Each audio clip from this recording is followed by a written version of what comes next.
Uno musi tubayagira ku ndwara ya cholera, aho benshi musanzwe muzi ko ari indwara ifatira kw'isuku rike.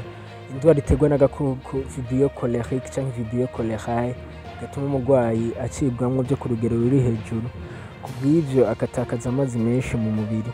Kenshi na kenshi yandurira mu mazi mabi canke mu bifungurwa bitaronze neza, bidateguye neza umuntu aba yihereje.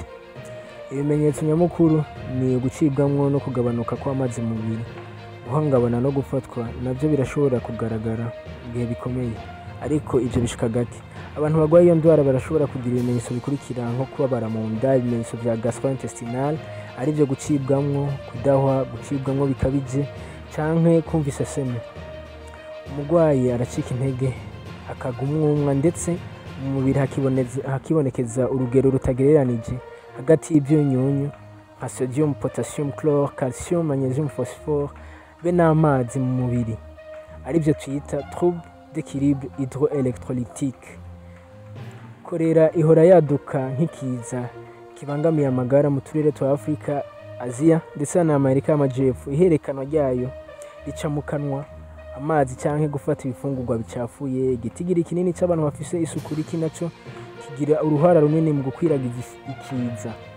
Umwanda mukuru ucibwamwo ububitsi udukoko twinshi twa vibrio cholerae ni kimwe rero mu bikwirakiza iyo ndwara. Uduce aho amazi meza ataboneka canke aboneka bigoye, cholera rero niho ikwiragira vuba.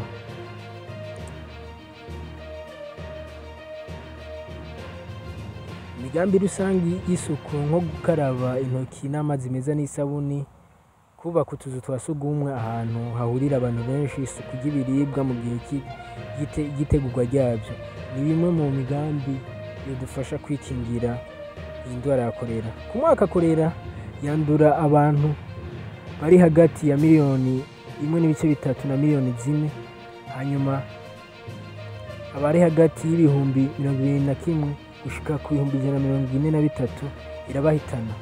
Umugambi w'isi yose wo kurwanya cholera waratanguje mu mwaka wa 2017 ku civugo cyo kugabanya impfu ziturutse kuri iyo ndwara gushika ku bice 90%. Dukubitire gato muri kahise aho iyo ndwara yagiye irakora amateka adasanzwe kandi mabi. Hari mu kinjana ca 19 aho cholera yakwiragira ku isi yose ikomotse mu Buhindi. Pandemi 6 zarakwiragiye zirakurikira, zahitanye amamiliyoni y'abantu ku migabane yose igize isi. Ariko ubu iyo ndwara ishobora kuba ari nka endemi mu bihugu vyinshi. Vuze endemi ni mu gihe indwara iba yaramaze kunanirana ku buryo abantu biga kubana nayo. Akarorero ni nka malaria mu bihugu vyinshi vya Afrika. Aho muteza guca mutahura nico twita epidemi, ari ikiza kiza kikifatira akarere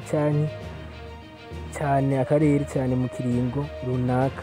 Nayo pandemi mutahure ko ari kiza kiba gikaze ku buryo kirenga imbibe z'ibihugu byinshi kigakwiragira ahantu henshi. Tukiye muri kasi nyene, mwari muzi yuko hari perezida wa Leta Zunze Ubumwe za Amerika yigeze kwicwa na cholera. Ikiza cyadutse muri leta ya Nashville mu